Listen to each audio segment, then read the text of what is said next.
there, and welcome to the Skylight Books author reading series. If you'd like to learn more about us and our many upcoming author events, please visit skylightbooks.com, where you can browse our inventory, buy books, and join our Friends with Benefits Club. You can also follow us on Twitter, Tumblr, and Facebook. To speak to a real live bookseller like me, please call 323-660-1175. Thanks for your support, and enjoy. If you're so inclined. So, without further ado, allow me to introduce our interlocutor. I never really know how to pronounce. How does that word? It's one of those words you just read. Whatever he's saying, I didn't sign up for that. It's a word that you read, but you never hear people saying, right? Interlocutor. I don't know. Whatever. Moderator, maybe. Bill. Yeah, moderator. Yeah. Bill Plaschke has been an LA Times columnist since 1996. I'm sure you guys have heard of him. He's been named National Sports Columnist of the Year 7 times by the Associated Press and twice by the Society of Professional Journalists and National Headliner Awards. He is the author of 5 books, including a collection of his columns entitled Plaschke, Good Sports, Spoil Sports, Foul Ball, and Oddballs. Plaschke is also a panelist on the popular ESPN daily talk show Around the Horn. Jackie Mack. For his community service, he has been named Man of the Year by the Los Angeles Big Brothers Big Sisters and has received a Pursuit of Justice Award from the California Women's Law Center. Plaschke has appeared in a movie. Does anybody know which one? Boom! You watched the first 2 minutes too, huh? Give the man a Cupid doll. A dramatic HBO series. Boom! Inside. And in a crowning cultural moment, he still does not quite understand the best part of the bio. His name can be found in a rap song, "Females Welcome" by Asher Roth. That is the best thing ever. They rhyme my name with Great Gatsby. Bill Plaschke. Perfect rhyme. Rafe Bartholomew is the author of Pacific Rims and 2 and 2, McSorley's My Dad and Me. He was the features editor at Grantland, and his work has also appeared in Slate, the New York Times, Chicago Reader, Deadspin, and other leading online and print publications. His stories have twice been honored in Best American Sports Writing Series. And last but not least, Jackie Mack is a television analyst for ESPN and a senior writer for ESPN.com. She has been covering basketball for more than 3 decades, beginning at the Boston Globe, where she was the first female sports columnist in the paper's history. She covered the National Basketball Association from 1995 to 2000 for Sports Illustrated and has authored 4 books, including the New York Times bestsellers When the Game Was Ours and Shaq Uncut. In 2010, MacMullan became the first ever female recipient of the Basketball Hall of Fame's Kurt Gowdy Media Award for outstanding contributions to basketball.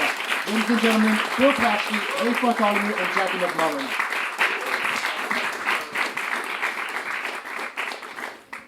Thank you. I got the long bio, but don't worry, I'm not going to do any of the talking. It's these guys' show. Anyway, I've been here in town 31 years and done a lot of Lakers and Clippers and UCLA basketball. I love this book because it's really been a part of my life. It's like an oral history of my life as I view basketball. It's got everything in here. I mean, it's absolutely amazing. It's got and I thought at first when I heard Basketball Love Story, I thought, okay, it's going to be another one of those books just about Shaq and Kobe and Michael Jordan. But no, it's the old time basketball. It's the gambling in basketball. It's the racism in basketball. It's women in basketball. It's college basketball. It's a chapter for everyone, everything. You don't need to read it start to finish. You just start. I just started when I read it. I've stopped and just grabbed a page and grabbed a section and grabbed it. It's tremendous. It's absolutely tremendous. I'm so honored to be here with you guys today. And I'll start with you, Rafe. What was in doing this book? What was was there anything that really struck you that you were surprised by? What's your favorite part of the book? Oh man, it's very hard to pick just one thing out of all this. I've tried and struggled to answer this before. Okay. The easiest and quickest way to keep it moving, and it's true. I think learning more about Spencer Haywood, the sort of one of the great centers of the '70s. That of course, I knew of him, knew his name, knew a little bit about what his career had meant to opening up early entry and one and done, or prep to pro players, depending on what the rule was at the time. But to actually read his the way he talked about his life and the stories he told, I don't know. I came out loving the guy. Some of the stories weren't true. See, Rafe has an editor as a background. He's a great editor, really good editor. And one of the great stories, which can now go untold because it's not true, when I was going through it, I said, Rafe, did you see this? He goes, yeah. So I looked that up, and it's not entirely true. What story is it? Can you tell it? No, I can't tell that, but I can tell another story. Wait. Back up. It's not in the book. This is my rule. If it's not in the book, there's a reason it's not in the book. Okay. Billy, really? You're going to go after me? No, right I'm now? not. No, I'm not going to. But I will tell you. Rafe's dying to tell it. I will Okay. talk a little bit out of school. He's dying to talk out of school about this story. Go for it, Rafe. I don't remember what it was though. All right. There was 500 hours of interviews and thousands of pages. There was one Spencer Haywood story that I wanted to put in the book that I had read about in our research, because you guys have been watching, I hope, the great film series. It's on tonight. Yeah. We're actually on opposite that. I should say that Yeah. it's like every week they have a chapter of this book. Is a chapter or two. Well, of so this the book and the film are quite different. And if you're watching the film and you've read some of the book, you'll know that it's a little bit different, but culled from the same interviews. And so we added some things to our book, some additional interviews, and just some additional information that we thought would, it's, when you're doing a great film, and the film is spectacular, Dan Klores is a genius, but if you have a hole, you play some really snappy music and you cut away. If you're doing an oral history, you have a cavernous hole. And so we had to go do some additional reporting. But there was one story, and this really isn't in the book, but I just want to share it with you because that's what we do here. So Spencer Haywood, there was this amazing story about Spencer Haywood, who some of you may remember played for the Lakers at one point. And it was in the throes of his very, very serious drug use, which he has chronicled and talked about, and some of that's in the book. And there was this amazing story about how he hired a hitman to take out Paul Westhead. No lie. So now Paul Westhead was the coach before everything went going and everything got great. That story's not in the book? Well, because here's why. So I know Spencer pretty well, and I saw him and I said, so we're doing this book, and I remember this story. The story that it was printed in his own book, that he did this, he hired a hitman, and they went to Paul Westhead's house, and then they got there, and he lost his nerve, and apparently so did this hitman, so they just slashed Paul Westhead's tires. Oh my So God. that's like an incredible story, That's an incredible story. Yeah, but it's not true. So when I asked Spencer about it, he said, yeah, that was a low moment in my life. I said, well, of course it was. You hired a hitman. You should be in prison. And he said, yeah, no, the low moment was when I said that's what I did. Oh my God. So Well, there you go. well, Jack, I got to ask you, you did a lot of the interviews, and it was Right. incredible interviews. Who was the hardest person to get a hold of? Tell us the backstory of how many who took the Wow. most phone calls. Or the I'm going to say Scottie Pippen, because Scottie Pippen was not interviewed for the film. really. And so we're doing a chapter on Michael Jordan and the Bulls, and Scottie Pippen is his right-hand man, and Scottie Pippen to me is such a fascinating figure because I think he's going to go down as one of the most underrated superstars ever because he was next to Michael and because of one famous incident, which if you're a really hardcore basketball fan, you remember. It's a postseason. Everybody here's nodding. There's a lot of hardcore basketball. Everybody knows what happened. I'll retell the story in shortened version that Michael Jordan's playing baseball in Birmingham, and by the way, I was in Birmingham with him. Wow. Right about this time. And so the Bulls are in the playoffs. They're going to run a last-second shot, and of course it should be Scottie Pippen. And Phil Jackson runs the play for Tony Kukoc. And I know you're still upset. I am too. And This so, man is still grieving that. Dude, get over it. It's been like 30 years. Now Kukoc hit the game winner, so the play, but Pippen refused to go back into the game. And Pippen was such a team guy. You know this. I mean, he was the most willing Robin to Jordan's Batman that it was very stunning that this was the position he took. And I remember asking him about it for years, and he just never, ever talked about it. So when we were talking about this chapter, we were like, let's give this a run. Yeah. You know, I'm on the jump with Scotty a fair amount, so I've gotten to know Scotty much better. So one day I said, hey, I really want to talk to you. And he said, okay. Nope, didn't happen. Then I said, all right, so I'm going to call you next Tuesday at 3 o'clock. Yep. Doesn't pick up the phone. So I'm in Iowa doing a speaking engagement at college. And I'm at this luncheon with the president and all the dignitaries, and my phone rings, It's Scottie flipping Pippen. Oh, So that's tremendous. I turned to the president. I said, "Do you know who Scottie Pippen is?" He said, "Yes." I said, "Thank God. Can you just excuse me for 10 minutes?" And then we finally got the interview with Scottie. You did the interview in like a hallway or something? In the hallway of the restaurant. How did you tape it? How do you? I borrowed a napkin. Come on, you remember those days? You really did it on a napkin? I did. I did. Because I had nothing else. And but the thing that he said, I thought it validated him, and I don't know how. I mean, he will go down in history. This is like when his obituary is written. This will be in. I hope it's in the third paragraph, not the second paragraph. But he said, you know what? I felt that Phil showed me up, and he was trying to make a point that he didn't need to make. If I could do it over, I would do it differently. But I thought what he did was unfair. And you know what? I agree with him. I don't know if you guys do. So anyway, that's... Wow. That was the hardest one because it was on a napkin in a hallway, and maybe I'd had a glass of wine that day, too. Not sure. All right, Rafe, I'll go to you. You mentioned Scottie Pippen. Who's the greatest player ever? Michael Jordan for me. That's not hard. I know. It's not hard? Not hard for me to say so, no. Really? Better than LeBron? Yes. Have you ever heard of this guy named Bill Russell at all? Oh, okay. All right, well, give your argument for especially in this town now. 11 and 13? Drop the mic. Give your argument for Jordan over LeBron. Besides six. Besides six, yes. Or there is no besides six. Well, that is probably true, yes. But also just look, I'm 36 years old. I'm born in 1982. Watched the Bulls play the Knicks in every one of those series. Right. Watched Charles Smith blow a bunch of layups and get blocked 15 times. And there was this sense of inevitability with Michael Jordan that I haven't seen with any other athlete really.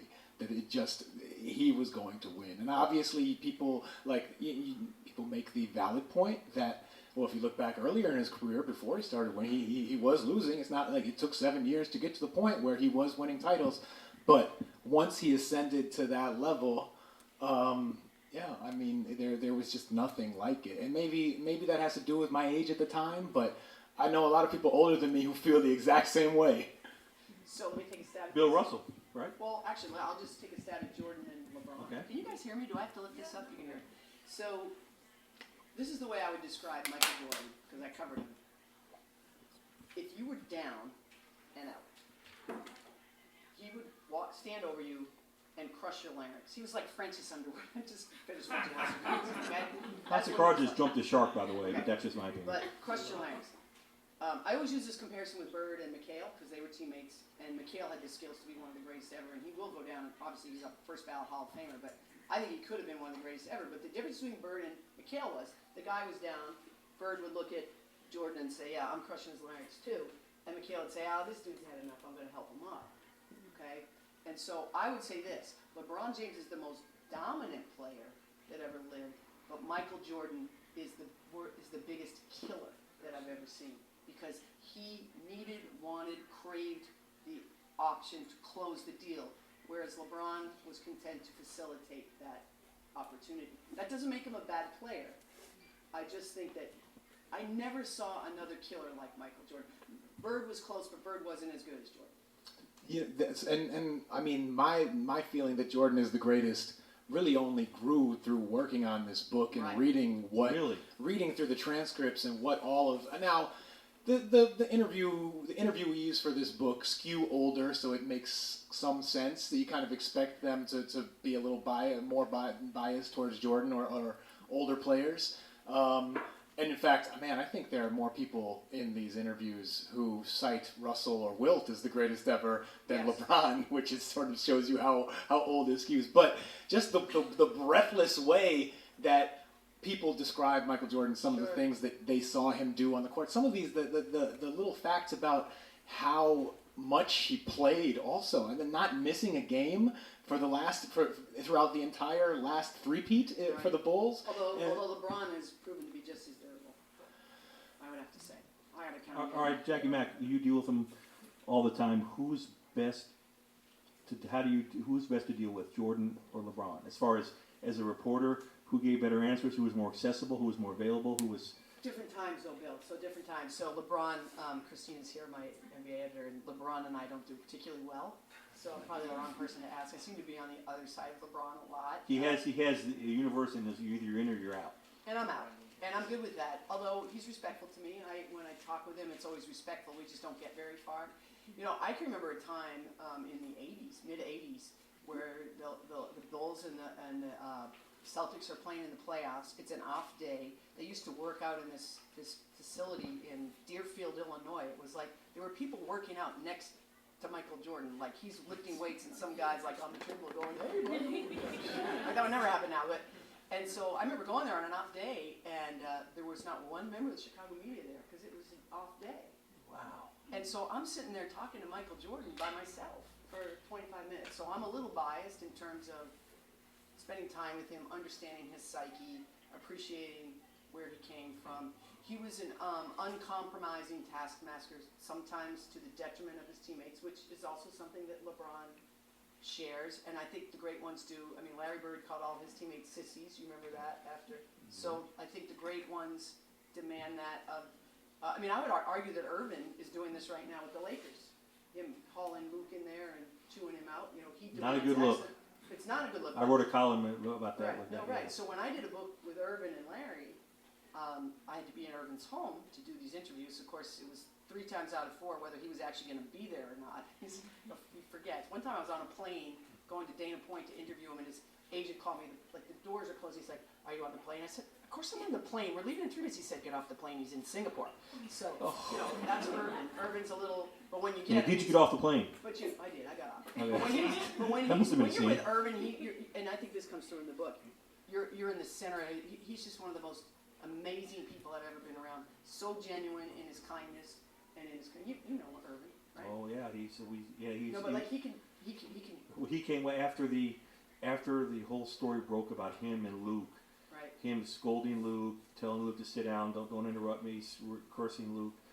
It was all written about, and Irvin kind of disappeared. Where I'm standing in the hallway at Staples Center about 3 days later, and he comes up to me out of nowhere, and he's never in that hallway before the games. Right. And he's there, and I know what he wants to do. He wants to make nice and let me and my 2 LA Times colleagues, he wants to spread the word that, hey, he did what he had to do. He wanted to get his message across. And he's so engaging when you talk to him. He's just so incredibly... He's stolen your wallet, your watch. He's so warm. So he gets done, and one of my colleagues says, "So, are you still going to rip him?" I said, "God, it's hard, but I have to." Yeah. He said, but it's really hard because he's like that. He's really good that way. And when I was doing this book with him, his brothers, you know, he was running a company, and his brothers were working for him. And one of the days I was in there in the morning, I was sitting with Cookie, and I was interviewing her, and Irvin was in the other room doing some business with his brother, and I just couldn't believe what I was hearing.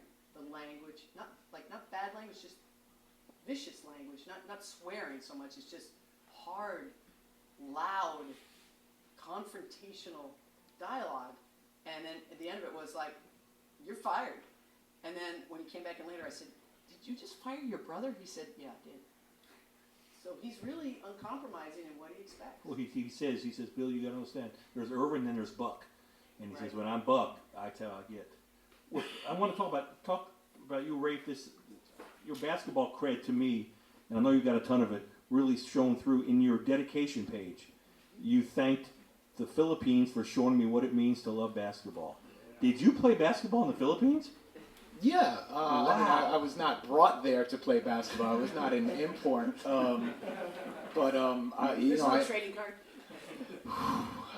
If you happen to be in Boracay, which is like a resort island there, in 2006 to 2009, you might be able to catch a replay of me playing in as an import in a local tournament. Awesome. It was one of the best weeks of my life. They flew us down and put us on resort teams, basically like the Catskills used to be for basketball players here. And I was teamed up with a guy who was a reserve on one of the pro teams, and we were the 2 ringers for the team full of guys who worked at the resort. But anyway, so basketball's big in the Philippines. Yeah, I mean, basketball brought me to the Philippines. And I went there straight after college to kind of learn about the role that the sport plays in the country, which is outsized. I mean, there's a lot of people here tonight who I've met through the country or in the country in some cases, and I still get to go back. And when I say that it taught me, that being there taught me what it means to love the game, I really am serious. That's also what brought me there, I think, in the first place. The idea that a country I'd never been to and frankly didn't know a whole lot about when I first moved there was filled with millions of people who knew everything about the NBA, everything about their local league. And this was at a time when even in 2005 when I first went, it was still not the easy. They were just starting to get widespread cable satellite in the country. But you talk to people who have stories of going every week to a market to buy Betamax tapes of whatever the week's NBA games were for decades. And also just seeing the lengths that people go to play the game is something from an American perspective you would never dream of playing in bare feet, playing in flip-flops, playing on dirt courts, playing on building your own basket, things that are now it's funny because when I go back and see those things, it's like any other. I'm so used to it that it doesn't even register, but that passion is just unbelievable and really special. Well, that gets me to my next point. Basketball, a love story. It's called. Why is it a love story? Why do people? I'll start with you, Jackie. Back. Why? And you see this in the book. It comes through time and time again. Why do people love? What is it about basketball that makes people love it like they love it? So about the I sport. can tell you why I love it. Because I could play it by myself. It's a sport that all you need is a ball and a hoop. You can pretend, and you see it in the film, and a little less so in the book, I would say, but I did it. I'm sure you did it. Mullen's coming down. They move her left. They forgot she's left-handed. 5, 4, 3. And then it clanks when you go, but you got the rebound. Oh, score, you win, And all of us, that play the game, I played the game up until I was, this is going to tell you how old I am, because I stopped playing a while ago. I played till I was 54 years old because I couldn't stop playing. Once I started very late, but I couldn't stop playing. So what is it? But once you're not alone, what is it about a team that makes you love it? Well, anyone that's ever been on a team knows what that's about. That's just like sharing with someone when you do something great, and it doesn't have to be you that ends up making the basket pass. It's more fun sometimes to block the shot or to give the 3-quarter Kevin Love outlet pass, or maybe you just set a weak side screen and some woman, in my case, just falls to the floor and you're like, too bad, whatever it is. Well, that's just wonderful, Joe. Yeah. Tell us how you crush people. That's great. You've heard me Tony say, point the elbow. Yeah. So I just think it's. So is this opposed to baseball and football? Well, so other baseball, sports? What is the difference? Well, yeah, so why do people love this? Okay, so baseball to me it's just slow. There's no beginning and end. It goes on for days and days. The basketball, there's a beginning and an end. It's fast-paced, but it's not quite as violent as football. It's, I think it's poetry in motion. And I think we talk about that a lot. Different things that you can do with a basketball that, and the game is still evolving. Now the three-point shot, with the game, look at the game now as opposed to 40 years ago. Now, I guess that's true with most sports except for baseball. I mean, we can talk about the DH and the shift, but beyond that, I don't know that we can. So there's just a passion about the game. When you meet someone that loves basketball, I'm looking at you, Kevin. I can tell all these folks here. Yeah, you love can tell basketball. they're transfixed by you. And but you just like the best sound. I always thought when I was a kid, the best sound in the world was I used to go to the Cape and we'd ride our bikes over the wooden bridge and it would go. You know that sound when you ride over a bridge? That's the best sound in the whole world. As a kid, I was already a writer, but I didn't know it, right? And then I shot a basketball and it went whoosh. And I'm like, okay now. That's the best sound in the world. Rafe, your love? Oh, well, it's similar. I mean, it really, for me, it does also come through playing. I started playing at an early age. My father had played in high school and college and brought me into the sport pretty early. And then I was lucky enough in New York to be surrounded in a true basketball hotbed, and maybe the city isn't quite producing NBA talent like it once did. It definitely isn't Rafe. I know that. Shoot, but the Knicks stink, Rafe. I'm so sick of hearing about the Knicks. Please don't bring anyway. It up. No, there is some Knicks in here, regrettably so. I'm trying to bring up a very beloved Laker named Smush Parker. Oh yeah. Who I grew up playing with. He played with Smush Parker out of the same rec center. I used to I've got pictures of us together holding the 1994. Why is that not in the dedication page? I thought about it, but so the coach who I mentioned in there was our coach, Ray Pagan. Okay. was the guy who put me on the team with Smush and a bunch of other local guys. And, I mean, I still, and that's actually one of the things, to talk about the love of the game, that for me, working on the book and watching the film, rereading it, that always sticks out to me. And when we do the publicity for the book, we talk about the sort of like the stories and the anecdotes that are the most newsworthy, but the stuff that I love most about it really are those parts where these great players and coaches and people who really built the game are talking about what it means to them, and it sounds like they're describing my feelings exactly. Like right. Larry Brown talking about the Chuck Daly story, where Chuck Daly tells him, "You're not going to know what it really means to win this championship or to feel that joy until sometime years down the line you're driving down the street and all of a sudden you get this big ass smile on your face, and the guy in the car across from you is looking at you like, what the hell is wrong with this? What is this idiot laughing about?" Like looking around this room, seeing people like my friend Kenny, who I haven't seen in years, I can get that smile thinking about watching him shoot from like 35 feet. I mean, I texted a friend that Kenny was coming, and he was like, "Kenny? OG Steph Curry range?" And like, where's Kenny? Kenny, where you at? Is that true, Kenny? That's the thing. It doesn't matter what level you play on, right? It doesn't matter. Like some of my best memories from basketball are playing with. I played Tuesday nights and Sunday mornings with a bunch of women that most played high school and college, and the ones you didn't flatten. The ones I did. Well, some of them flattened me too. Yeah, okay. Yeah, broke my tongue. But it doesn't matter if you won a state championship or if you played on a college team. That's not it. So maybe that's why too basketball is special. You don't even need 10 people. It's better if you have 10 people. But sometimes you have to play full court 4-on-4. How many of us have done that, right? And because that's what you got, so you roll with it. And just you're sweaty and you're tired and Gina finally didn't travel and made a winning basket, and we had to call travel on her, and like whoever it is, it doesn't, And so all those things like that's, like I miss it so much. I can't play basketball anymore. I have so many health issues because of basketball, but I don't feel like a complete person anymore because I can't play basketball. That's so true. Reading this book, it's like reading 400 pages of 14-year-olds talking about their first love. No, it is. I mean, you can tell the love just, and you can hear them, their voices, right? I mean, who wouldn't want to read this book? You guys were so into it. You gotta like basketball. All right, so Smush Parker. You think Smush? You think Kobe? There's thank goodness there's a chapter in here about, of course, Kobe and Shaq. All right, Jackie, Kobe or Shaq? Right now. Like Kobe, which one? Which is just back when I covered them. We all had to make a choice. We made our choices. We had to ride or die with it. Kobe or Shaq? You were a Kobe guy, right? No, I was a Shaq guy. And then I became a Kobe guy later on, but when Shaq left town, self-preservation. Hey, Kobe, he's like, oh, now you want to talk to me. Yeah. So, I was a Shaq guy. Who were you? Well, I guess I was a Shaq guy too. I did his book, so I'm going to say I was a Shaq guy. But I mean, Shaq was... Why were you a Shaq guy, and what's the difference between the two? So Shaq was a better teammate, always. You know how to include people. He wanted to be the alpha. Kobe was the tireless worker, really had a right to be mad at Shaq, who was showing up an hour before the game with 2 Big Macs in his bag. I get that. All that's true. But so then it comes down to like basketball was Kobe's life. It was never Shaq's life.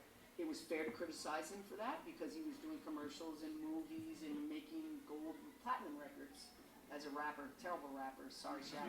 But he wanted to experience life, and within that wanted to love basketball. Kobe could not understand that, and I understand his frustration. It was all about one thing to Kobe. He was single-minded to the point where I think sometimes it was unhealthy and a bit dangerous, and perhaps history can agree with me there. Who do you think right now in their post-basketball career, all they've both accomplished, who's more beloved? It's Shaq. There's no question. There's no question it's Shaq. Well, I mean, what about the nicknames? They're so smart and so funny. Like, he would just come up with them. He's Shaq. Oh, like Shaq is bigger. My favorite one. One year he called himself the Big Deporter because he beat 4 different foreign centers on the way to the NBA Finals. It was Vlade and it was Sabonis. Who remembers this? Vlade, Sabonis. Australian. Oh yeah. Luke Longley. Luke Longley. Yeah. Luke Longley. That's right. Big Very Deporter. good. All right, Rafe. Where was Longley then? He was Chicago. He was then? Yeah. All right. I wouldn't beat him in the You would have been in the finals, but Yeah. Anyway. Hey, I'm Ramona. all right, Rafe, Kobe or Shaq? I mean, I didn't have to pick one of them because I was too young to be covering them. Well, But you do now. I will now. No, I mean, Because you got to pick, right? You got to pick. Nobody likes both of them. I like both of them. for me, I also prefer Shaq. But both of them, both Kobe and Shaq, I had this interesting sort of experience as a fan of them or a fan of the game, going through periods when I couldn't stand either of them, sort of in the middles of their careers, probably just because of how dominant those Lakers teams were and how much I was rooting for somebody to knock them off, whether it was Iverson and the Sixers or the Kings when they were good. But I find myself, as time went on, I sort of appreciated much more just sort of how amazing Kobe was, just the way he approached the game, just the completeness of his skills in terms of scoring a basketball was just amazing. And then with Shaq, you look back, especially now, you look at the way the game is played, and you're just like, how did someone like him come along, and what would happen if it ever is? Can it even happen? I mean, you probably, yes, you look at. He doesn't have the height. If you look at someone with the bulk of like Zion Williamson and Duke, there are these just once in a generation size, force, speed, agility. Well, Joel Embiid. Yeah. Joel Embiid, and he could shoot threes, which Shaq would have done if he was coming up now. He'd be jacking those things up all day long. Shaq's just a delight to be around. And Kobe can be too. Kobe can be. He can put on the charm. He can really. They're both very intelligent people, and they're both incredibly successful in their post-playing careers. They both knew exactly what they wanted to do in their post-playing careers. And I don't know. Which one's more successful? I don't even know how to choose that. Do you? Well, I think Kobe's won an Academy Award Right. But Shaq's got like 20 companies. You don't even most of us don't even know what Shaq's doing. He's got a car wash empire. I'm serious. So when I wrote his book with him, the next year he had a Shaq Summit. And everybody that was in business with him was invited to his home in Orlando, which I think he's since sold. And I was at this Shaq Summit with him with these Fortune 500 companies. And I said, well, why is he here? He's like, well, because I'm in partnership with him. Well, I didn't read about that. He goes, no, you didn't. That's right. You didn't read about it. So his portfolio is incredible. Well, so in this book, I think it's also very fascinating. There's a lot about the women's game and the struggles of the women's game and where the women's game's come. And it's a great chapter about the Gino versus Pat Summitt, really compelling stuff. Women's basketball, the WNBA has not taken off the way people thought, and I think it should. Why is that, and is that fair? Should people feel bad for not? Because even the polls say a lot of women don't like WNBA. Right. Well, I think it's a mistake that it's in the summer, and I understand why they did that, but I think it's a mistake. I just do. And they're incredible women, incredibly talented women. I might be wrong. I do think it's starting to come. I remember asking David Stern after the Olympics in London, when the women just dominated. And Diane Taurasi said to me, so we dominated again, nobody even cares. We probably should have lost, we would have got more attention. How sad is that? That's sad. But true. Really? True. She said that? Well, yeah, she said that. And I think that's in the book, too, Yeah. as I recall. And that's very sad to me. And she's right. And so, they pay more for these women to play overseas. Some of them get $1 million to play overseas. And the maximum WNBA salary, I haven't checked the most recent, but it's around 150, 125. 110, 120, no, yeah. it's more than that now. I think, but it's not 200,000. Let's put it that way. So that's going to change. They're going to unionize. I think they're going to make a stink here. But I remember asking David Stern, was where I was coming from. I called him from London when I was at the Olympics, and he said to me, "Go back and look at the NBA and how many years it took for the NBA to get some traction. It took a long, long time." He said, "In my mind, the WNBA is the same way. All of a sudden, one day, it's going to happen." Well, you mentioned this kind of as an aside. You called David Stern from London. Do you have him on your speed dial? I do. But Who's the person we look at if we look at your phone? Who would be most amazed that you have on your speed dial, or who's the person you wish the one person that's not on your speed dial, that's not in your contacts? That's not in my contacts? Yes. Like for example, I've got Hank Aaron in my contacts. Okay. Okay. So we're gonna play. It's just kind of weird. Which is kind of weird. That's just kind of like, Okay. that's kind of apropos of nothing is what I'm saying. Okay, so I got Larry Bird, Magic Johnson, Michael Jordan, Shaq. You have Jordan? Yeah. All right, is there anybody you don't have that you wish you Sure. had? Yeah, there's plenty. Lots of them. I don't have Oscar Robertson. Love to have Oscar on speed. I got Bill Russell, but that's like a mixed bag these days. But yeah, there's plenty I wish I had. My favorite one that I have is Kay Hanley from Letters to Cleo. She's a great musician. I'm really excited about having her. She texts me from time to time. That makes me a lot happier. All right, well, Rafe, what's your feeling about women's basketball? Well, I mean, Kenny and I, Kenny's all over the place. Yeah, Kenny's, Are you in the book? Is Kenny in the book? He might in the next volume. I think I'm gonna carve out some space. One of the places we met. I don't know if it was first there or another place playing in college. Was as practice players for the women's basketball team at Northwestern University. Oh, really? What was that like? No, it's very cool. Fun. Shoot, I mean, we get to go use the gym. Get in the real field house. Go through a practice with the women's team, and also get these crazy assignments that they didn't really prepare us that much, but like they had 5 minutes with the coach saying, okay, you're gonna be, you're gonna be the big man, the center. You're called big man, that's all right. The center for Wisconsin today, and here's what she's right-handed, I'm left-handed. I'm like, oh damn. She's always going over her left shoulder, so I'm like trying to both play decent, be worth a damn on the court for the women to be playing against, as well as playing a certain style that's going to be like useful for them scout team wise. But just anyway, doing that, you just competing with really, really good women players, it's impossible to not develop all the, you should respect it immediately without that, but actually experiencing it removes any kind of doubt or any of that sort of casual guy temptation that exists out there in the world to say, oh, I could beat these girls. I have been sealed better by women post players than any big man I've had to guard in my life. I just could not get around them, and it was all technique. It was not like they were too big for me. It was just like it was impossible. For the WNBA, I wanted to ask you, and I can already poke some holes into why it would not work, but could they move towards when it unionizes, since it's an NBA product? Could they combine the unions? Could the women try and get a percentage of the NBA's BRI?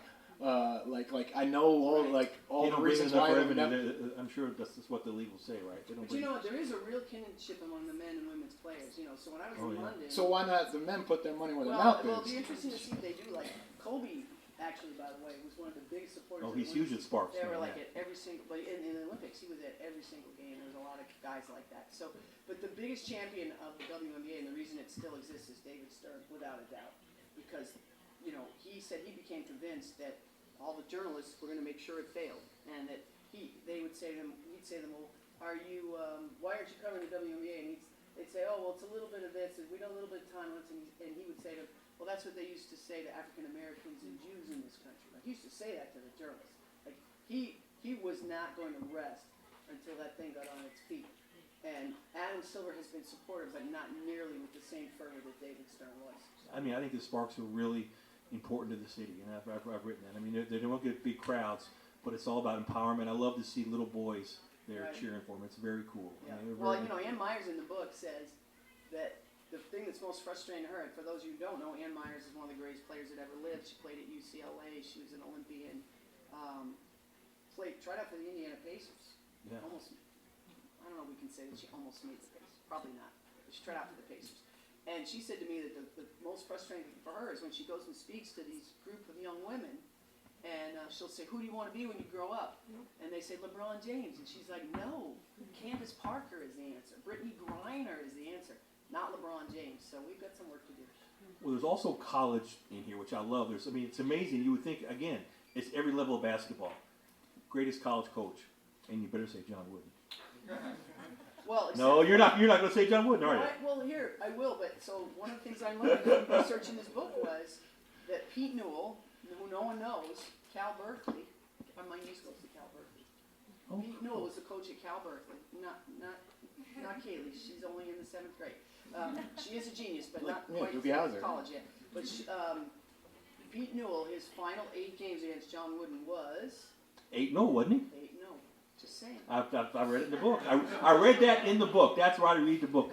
It's interesting that they do a chapter on John Wooden, and bless their hearts, they get into the fact that Sam Gilbert and that John Wooden is unavoidable. I'm really glad you all did. I'm really glad. Rafe, were you involved in that part of the book? What was your opinion about, kind of breaking? You kind of broke the little windshield around Wooden and talking about that. Well, we clearly just felt that you're not allowed to ignore something like that, even if it takes away from the legacy or the legend around Wooden. And I don't know. I mean, the way that he describes it, not Wooden himself, but the way that Dale Brown, his assistant, went on to coach at LSU, talks about asking him, "Hey, what do you know about Sam Gilbert?" And Wooden says, "Well, I'll tell you what we did. We noticed. I remember sitting there at a holiday game and seeing, Jamal Wilkes, Sidney Wicks walking by with, these leather trench coats on, and was it Curtis Rowe?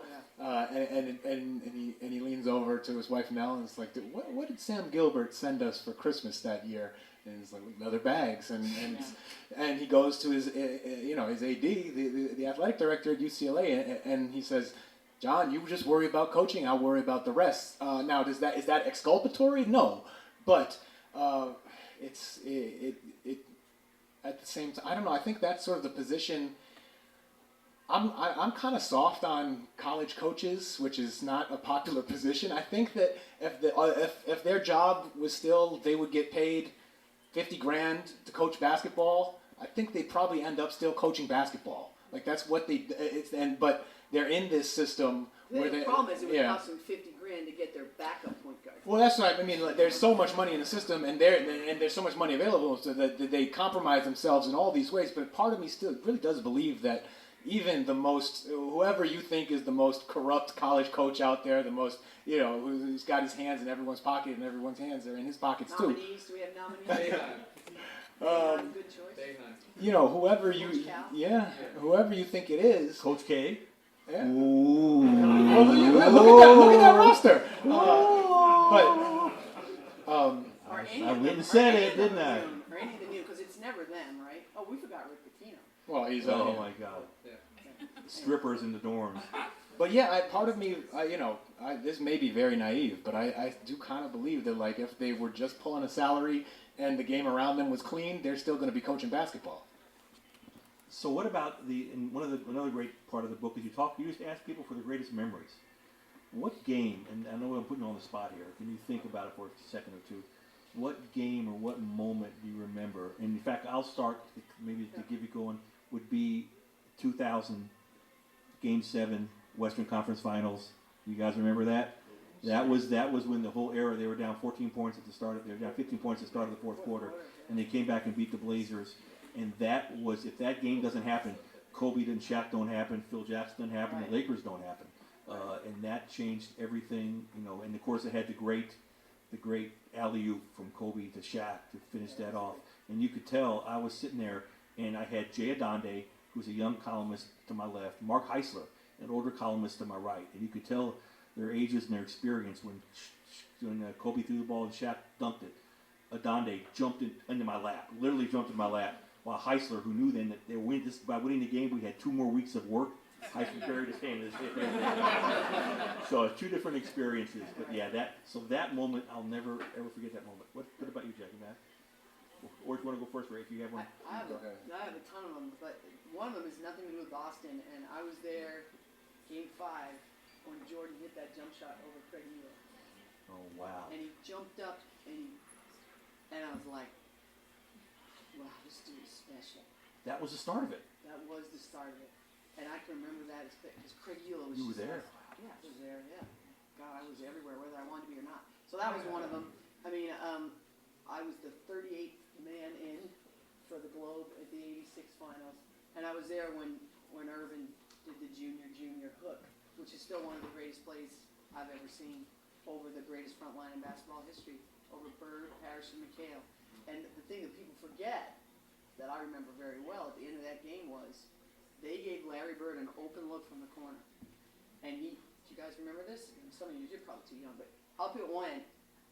It hit the back rib. It was dead on, and it came out. And Bird always said much later that he looked at Riley like on the way out, like, I can't believe you gave me that shot. And Riley would say later, I can't believe you missed it. Wow, So what a that's story. Yeah. So. Is this a game that I was at in person? Anything, Or just something any that great sticks out? basketball. Part of this love story is that wherever you remember it, wherever you're touched by it. Sure. All right. So one that I think the game that sticks out to me, I don't know which game, which one do I want it to be? Either game 6 or 7 of that 2013 finals with the Spurs. I mean, either The ropes were up. either the famous either the famous Ray Allen game in Game 6, where I know, But that was great in the book because they talk about how his heel was up when he took that shot.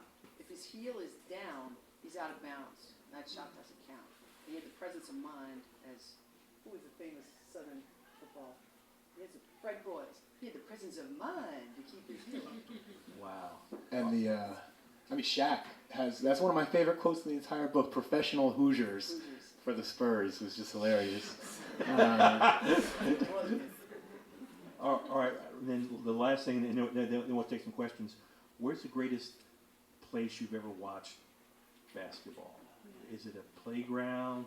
Is it a backyard?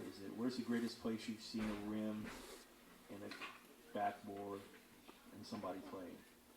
Well, so this isn't quite that, but when I used to cover college basketball a zillion years ago, and they sent me down to do Louisville versus Kentucky because that rivalry had been dead for a while. So I went down to Lexington, Kentucky, and it's the first, and I'm going to say only time that I was in an arena that the whole building shook. Like it shook. It was moving. I was mildly concerned for my life. Wow. So that was, and I had no dog in that fight. It was just a great game. How about you, Rafe? All right, so this is a little bit of mix of the last question and the current one, and it actually also is 2013, but it was in Manila. The Philippines hosted the FIBA Asia Championships, which is a qualifying tournament for what was going to be the next year's World Cup or World Championships, and it was their first real chance to qualify for this in almost 30 years. And it was the semifinals. They're playing Korea, which is a country that has a history of just beating them in the most heartbreaking ways. It's like the team that always it's ugly. Like the Yankees used to do to the Red Sox. Yes, yeah, it's that kind of thing. And Used to. that game,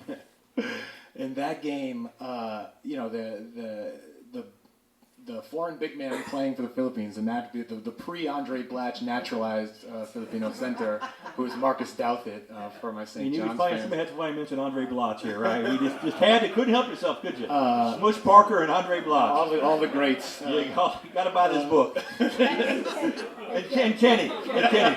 You've got great contributions, Rafe. This is tremendous.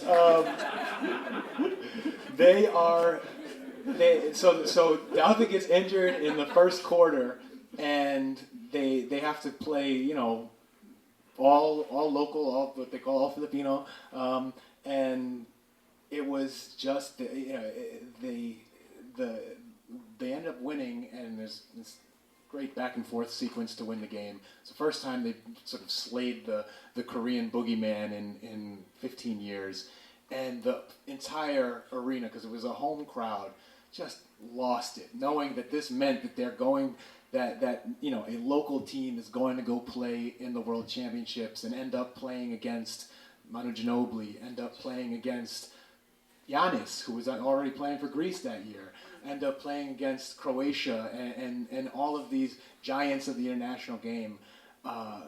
It was this great moment of validation that like everyone in the country understands that what basketball means there, and how and the love that they've had for it for generations, and to get a chance to go be a part of the highest level of it in an international competition for the first time in a very long time, it just meant the world, and it was amazing to be there. That's so cool. I'll finish with my favorite place was Gersten Pavilion at Loyola Marymount University. That's the gym where the tragedy happened. Hank Gathers died during the Western Conference semifinals, and so I was watching the game there one time, and the game ended, and I finished my story, and a maintenance guy comes up to me and introduced himself and says, "Here, I want you to come here." And he took me back into the showers. Everybody had gone then, and he said, "Every night, the water goes on and off. The lights go on and off." He goes, "He's still here. Hank is still here." So I did a whole story about the gym. His presence is still Bo there. Kimball, left-handed, right? Bo Kimball shot the left-handed free throw against Michigan. All right, we'll take questions for Rafe, Jackie, or Kenny. You can ask Kenny a question if you're interested in his exploits. He's always. Okay. All right. So any questions for these two tremendous authors, and in a book that it hopefully has encouraged you. And this is not what it's for, but to buy the book. The book is just incredible, just absolutely incredible. You can just feel the love. Yes, sir.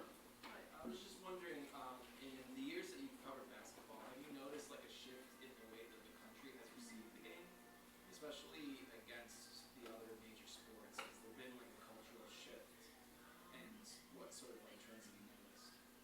Good question, actually.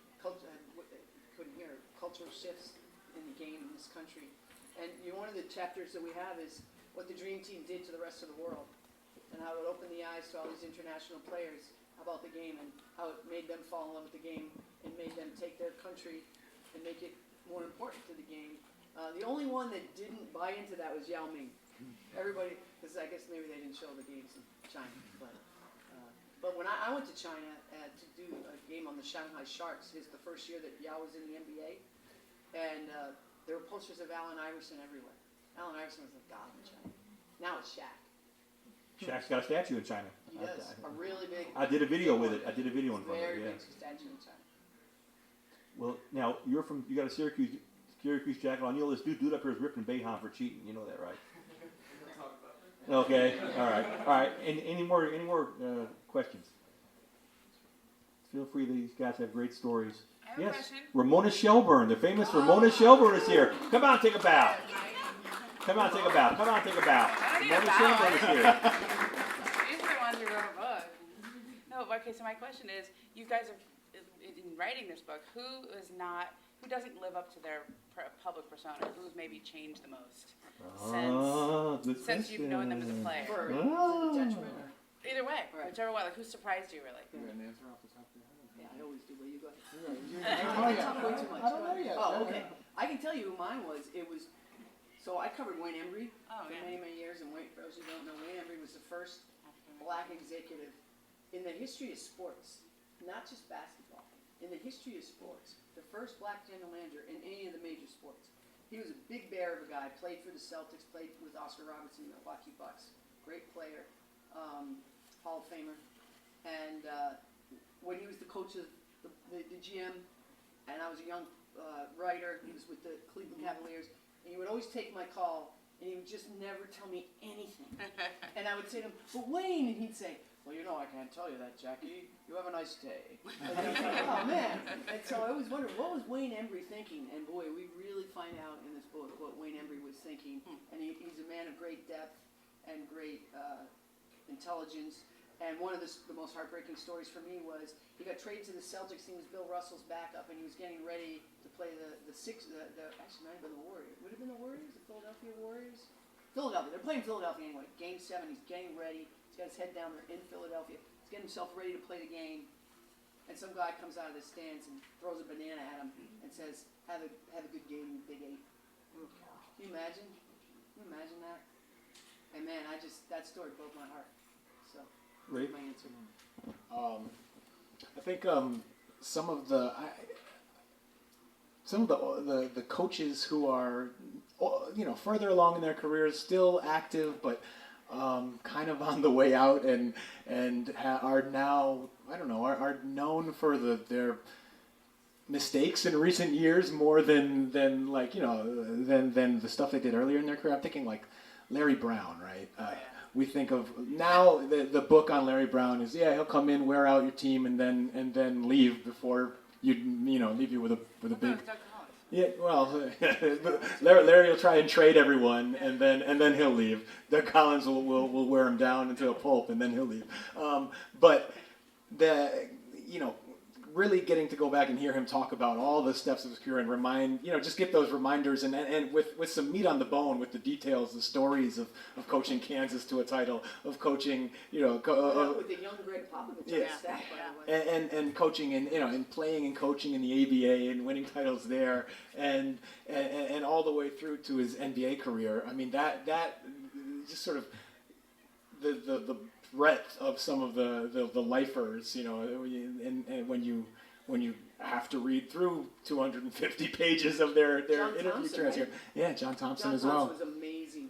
Amazing. Was there anybody you didn't get for the book that you wanted to get? Well, a lot. Jordan Greg Popovich. and Greg Popovich. Those are two Pops, big- I thought I saw him in there. He's not in there? Because I was looking for all the hard to get people.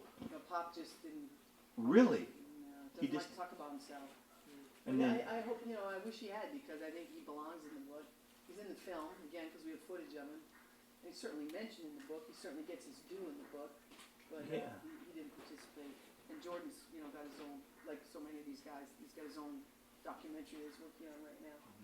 so you so no for either one of them. I didn't realize Jordan was, but he's all over the Well, book. he's so all over it, because we got everybody else. David Falk, Phil Jackson, Scottie Pippen, Steve Kerr. We got everybody else. Right, Ahmad Rashad, who actually quoted Michael Jordan in the book, saying, Ahmad Rashad, I'm like, wait a minute, why are we interviewing him? Now I know. He was awesome. He was awesome in this book, because he's Michael Jordan's best friend. And he said he was standing with Michael Jordan, and someone said, come on, Michael, tell the truth. Who's better, Kobe or LeBron? And he looked right at him and said, Kevin Durant. Oh, wow. I mean, he also just tells the great story of Jordan vowing never to play doubles tennis with him again after he lost. Ahmad Rashad, who would have known? No, they're really tight. He's They're really huge. tight. All right, yes, sir. Question about the women's game. One of the people on the cover is Cheryl Miller. Should have been the greatest player of all time. Yeah, what's kind of your thought, kind of seeing the way the women's game has Right. evolved in someone who was so incredibly dominant that kind of, for a lot of people, probably the first time they knew Cheryl Miller was 105 points. Right. doing sidelines in Right. the CBA games. So I covered my one and only women's Final Four that I ever covered was Cheryl Miller's freshman year in Norfolk, Virginia, when she just dominated the game and won the national championship. And she's hilarious in this book, hilarious. Talks about Pat Summitt and how she decided if they beat Tennessee, she would do a cartwheel at center court, and then did that. And if you guys follow Pat Summitt, that wasn't going to sit very well. She conveniently forgot she was going to play for Pat Summitt that summer on the U.S. team, and there's some great back and forth with Cheryl there, and just stories about playing with her brothers. And Reggie was a skinny younger brother that she used to just beat the tar out, so he would stand behind the family bush and shoot 3-pointers because she couldn't reach him. But she really was. She could have been the greatest player that ever lived, but she had terrible knee problems that today, unfortunately, would have been something you could have fixed, and she would have been back in 10 months. Diana Taurasi, greatest women's player. In my mind, yes. Yeah, in my mind. She's What a about Annie killer. Myers? Annie Myers is great, but Diana, It's she a whole couldn't do different what Dee era, did. yeah. She couldn't do what Dee did. All right, I'm just sticking up. Yeah, no, I get it. I love Annie, too. And Nancy Lieberman, are you kidding me? Yeah. Nancy Yeah. Lieberman, She's that's her one of the different great era. ones. Yes. And Candace Parker, I mean, we can go on all day. Yes, sir. Yeah, I love the section where the wool becomes flat, that chapter. Right. Where you interview a bunch of foreign players. Mhm. Yeah. I'm just curious, who you thought was the most influential international player, or when did it change, kind of, where you can get Right. international players to the NBA, and There was some great ones. Go ahead. So the you most, get Ginobili though. Ginobili was Ginobili, but also, but first Drazen. yeah, right. If you look at Drazen as the first international player to really play at an all-star level He right was before really he died. good. Yeah. I mean, and there's the book focuses a bit on Sarunas Marciulionis is kind of the first guard who came in with Volkov from the USSR team to really smashed all the foreign soft player stereotypes, because I mean, in the Bay I think people call him a human karate chop at the time, right? I He mean, was just a cement truck. yeah. Volkov was a chain smoker, by the way.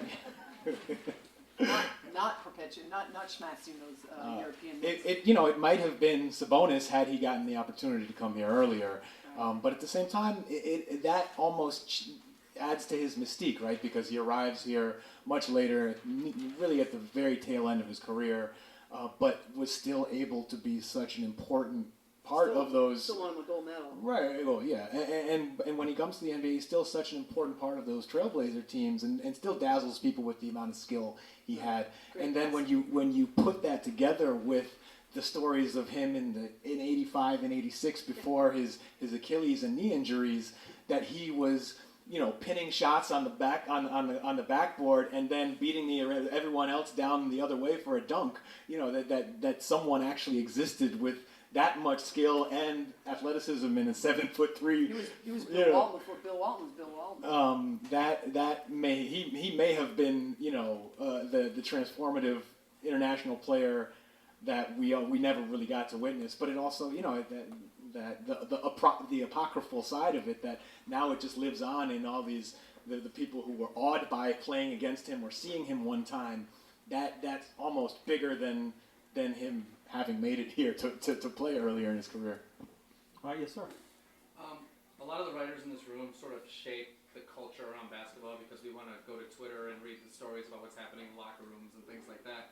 I mean, even just last night with KD and Draymond. So when you guys get these stories and you have to decide whether you put it out or keep it and save your source, because how do you decide that? Do you ever feel like if you tell a story, you're burning a source, like then that player won't talk to you again if you tell that story? Well, And sure. how do you make that decision of this is a story that's worth it, I might burn my source? Well, sometimes it's a story that impacts the game or another person, and you don't have a choice, in my opinion. The truth is the truth, and sometimes when it affects the game, the outcome of the game, or the narrative, what's happening, I don't feel you have a choice, and it will cost you. I mean, that's why LeBron doesn't talk to me, in part. Right. But I think there are times when you get an insight or something from a player, and I mean, the best example I can give you is Kevin Love at the All-Star game. I was asking about mental health. I knew he had some issues. We had all been hearing it, and then all of a sudden I'm behind the curtain with him, and he's pouring out all this stuff, and then all of a sudden realizes, I'm not ready. So we make the decision, well, we're going to give him time, because that's a very personal thing. And then, you know, our patience, I would like to think, was rewarded with the access we've had with him since, and the mental health series that we ran that I think was pretty revealing. And so sometimes, but I don't think people always say to me, so Larry Bird got in a fight way back in the 80s, and he was in a bar fight, and we found out about it. So is it relevant? Well, it was, because you hurt his hand. So now it's relevant, and you know, I don't care if you love Larry Bird and he loves you. You hurt his hand punching a guy in a bar, and that's a story, and that's a story they can't wait. I'd always tell people, if it affects you on the field, if you take it into the locker room, if you take it onto the court, Right. then it's very good. But I've seen players getting fights with their wives in the parking lot, scream matches with their wives in the parking lot. Nothing physical, just yelling at each other. Arguments with teammates in the parking lot. Sure. As long as you don't bring it inside, you know, it's your business. And I think Jackie's right. Some of the best stuff we ever have is stuff we haven't written. All the best stuff. All the best stuff. Someday. Yeah. Next book. Kenny's book, yeah, that'll be Kenny's book. As told to. That's a great question. Any other questions? Yes, sir. Is there something that you could change or go back to or add to the game that would make you love it even more? Youth, pros, globally? Well, I'd eliminate AAU tomorrow morning at 6 a.m. because I think it's really damaged the game, because it's taught kids bad habits. My daughter played AAU, and we were playing 4 games in a weekend, and I'm watching her, and I'm thinking, her body's still developing. She should not be playing in these games. And we ended up starting our own AAU program because we also had mostly kids that were never going to play beyond high school. So what is the goal of these kids playing AAU? I mean, in our case, right? My daughter got to play in a little Division III school, but only one of her teammates also went on to play. So what we decided was, let's make an AAU program. We can compete in local tournaments. We can have a gym. We're going to practice from 6 to 8, but you're going to come with your homework. If you're not done with your homework, you're going to do your homework in the gym until you're done, and then you're going to join us. And this is all Pollyanna, I realize, but to me, when did we lose sight of, why are we sending 8-year-olds to Pennsylvania to play 6 games? That just can't be good. You cannot convince me that's good. So that'd be my answer. Coach, I don't know. Coach, is that your coach? No, he is a coach. What do you coach? So how do you feel about your kids in AAU? Like, what, you have no control over it. That was the answer that I thought I would give to. There you go. Yeah, that's a problem. Yeah, I mean, if we're talking about sort of recently or in the, something of the modern era, if the NCAA and the basketball world can ever get its act together to figure out how to, let college players make some sort of money off of the money that they generate for that, and also to sort of get like all the kind of the bullshit that agents and shoe companies insert into that by adding even more money under the table for everyone. Now, on some level, I guess it's good because at least the players sometimes get a piece of that, but it also, it messes with careers. It just distorts everything, and it's something that the NCAA would not, I don't think, can solve on its own, but they sure should try a little harder. I think it's been convenient as well for the NBA to just sort of be like, hey, we got our rule and you guys work around it. We still don't want to have to draft players out of high school. So I'm hopeful that somehow that situation gets better. Yeah, the one and dones are killing. They've killed college basketball. There's no. All right, we'll take one last question. Anybody have a question? Yes, sir. I'm sure that you could talk about this for a while, but I love the game so much and I love writing so much. I'm just curious. I always, I related to that story when you were talking about being out in the playground and just like, the commentary and everything. But when did the three of you guys, including you, Phil, when did you guys realize this is what I want to do? I want to write about something like this that I love so much. Like when did you know this is what your purpose was? Sure. I fell into it a little bit. I mean, for me, I always expected that I would just, I was going to continue playing basketball. I was always going to, I similar to, us up here and probably a lot of other people in the room, I don't feel right if I am not, if I don't get some shots up a few times a week. But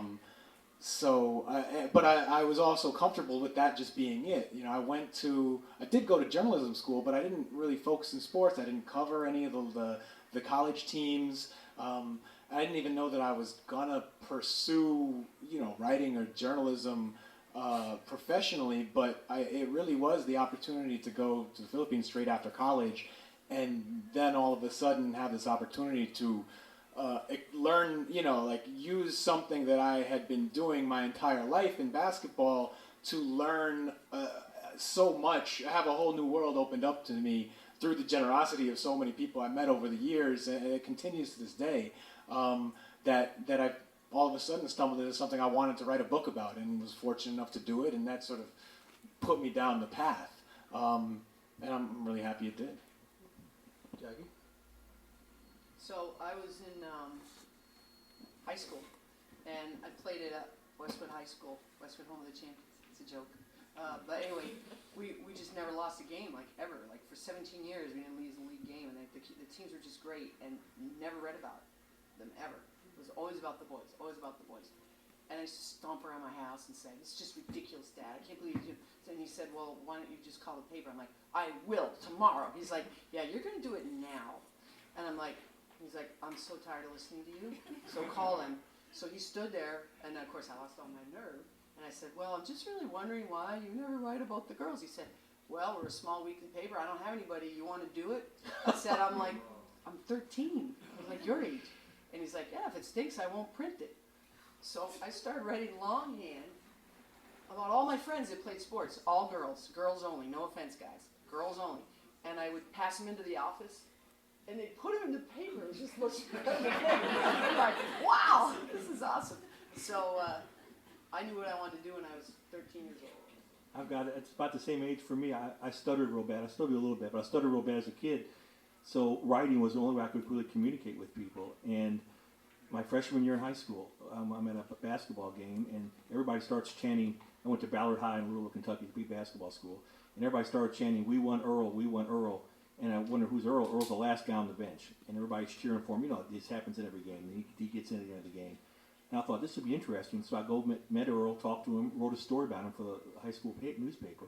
But I couldn't type. I didn't know how to type, so my mom typed the story for me. I wrote it longhand. My mom typed it for me. I turned it in, and like a week later, the school paper comes out, and people are suddenly talking to me, and they're saying, "Well, you made me laugh, you made me cry, you made me think." And I thought, my God, what power we have to affect change by just our heads and our hearts and our fingers on the tennis keyboard. So that's how I became a sports guy. Well, anyway, this is a wonderful book. This is truly a love story. It oozes through every page of it. I encourage you, if you don't have one, to get one. And this gentleman here is going to tell you about what next. But anyway, can we just please give Bill a hand? You've been listening to the Skylight Books author reading series. Don't forget, you can listen to this and all of our other great podcasts at skylightbooks.com. Thanks again for stopping by, and we hope to see you soon.